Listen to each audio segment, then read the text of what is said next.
everyone, welcome to my channel. My name is Maggie and today I'm going to show you how I did my May bullet journal layout. So for this month I went onto my Instagram and I asked whether or not I should use a pen or watercolor for this particular month, and a majority of them voted for watercolor.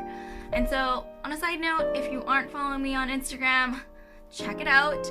Then you can see some of the other work that I do and maybe be involved in my next month's layout or whichever other stuff that I end up posting.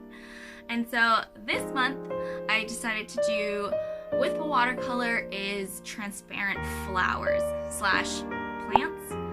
So for those of you who don't know what that is, it's kind of a watercolor technique, or yeah, I'll just say technique. It's like a style too, I guess, where you layer the paint over, but you kind of wash out in the middle so that you can actually see the individual petals kind of forming into a flower of some sort.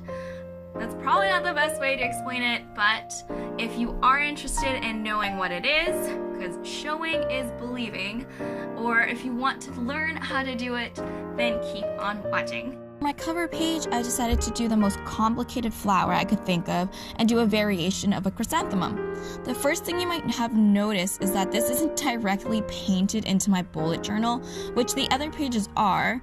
I actually did a variation of this on a plain paper just because to do such a complicated flower meant to paint many layers of paint, and non-watercolor paper warps and wrinkles. So it's much easier to do it on watercolor paper. So for this particular flower, I recommend getting some form of thicker and more absorbent paper. As you can see so far, I keep layering the paint from the largest background petals slowly to the inside of the flower.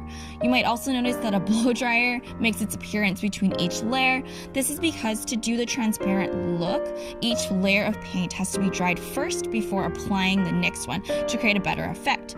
You can wait for the paint to dry, but the blow dryer makes it much easier.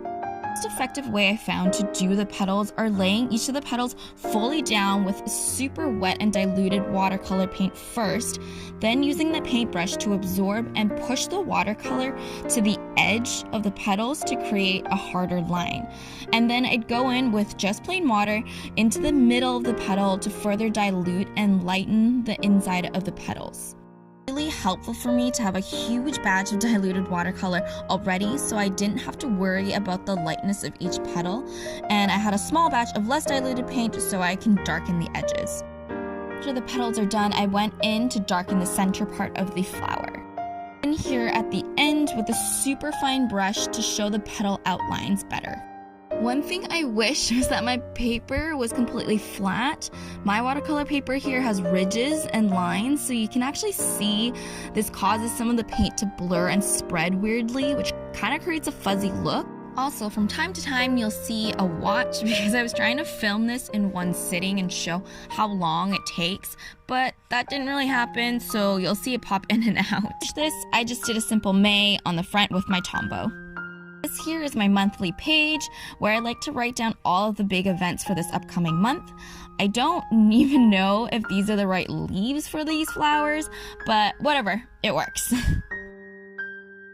I went in with pansy type flowers as one of my followers on Instagram commented as their favorite flowers.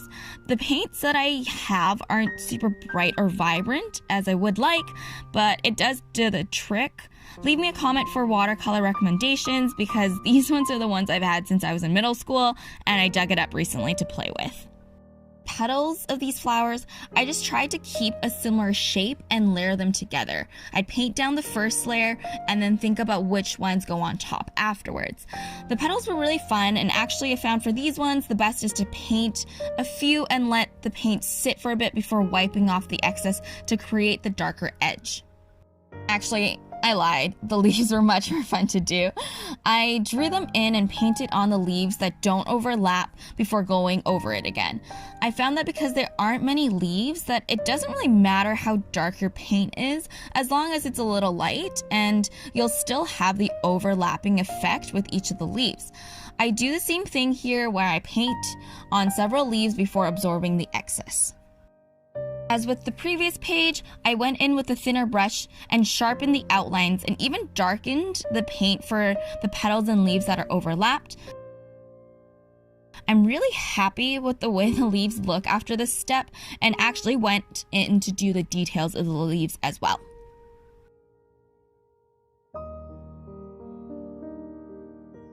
Also, if you notice the random white papers behind the pages, I slipped them in between the sheets just in case the paint wants to soak through the pages. I apologize for the glitchiness, but I don't know, the speeding part of my application isn't super smooth. I just put in the day of the week and the dates for this page. These are my last two pages, my mood tracker and habit tracker. For my mood tracker, I decided I wanted to play further with the leaves look. I sketched in 31 rounded leaves and painted in the leaves that don't overlap first. I didn't change my technique too much on these leaves, but I did darken the edges of the leaves while the paint was still wet and then softened it with the brush. I find that after it dries, it has an even thinner and more even line that I can't do with the thin brush, but it's kind of a hit and miss for me, so in the end, I still went in with the thin brush to do the outlines. I painted everything in first before I did the final details, so this final page is my habit tracker. I wanted to do daisy type flowers, and filling this in actually kind of reminds me of Bikini Bottom of SpongeBob. So I started here with 5 petals, each in a reddish color. I decided to add the blue flowers to just give it some contrast. I added in the extra petals the same way as before, so each flower would be in technical full bloom. I dotted the center of the flowers, and a quick tip is to make sure you absorb the excess wet paint before blow drying it because it does change the shape, and I went in here with a thin brush in the end as well.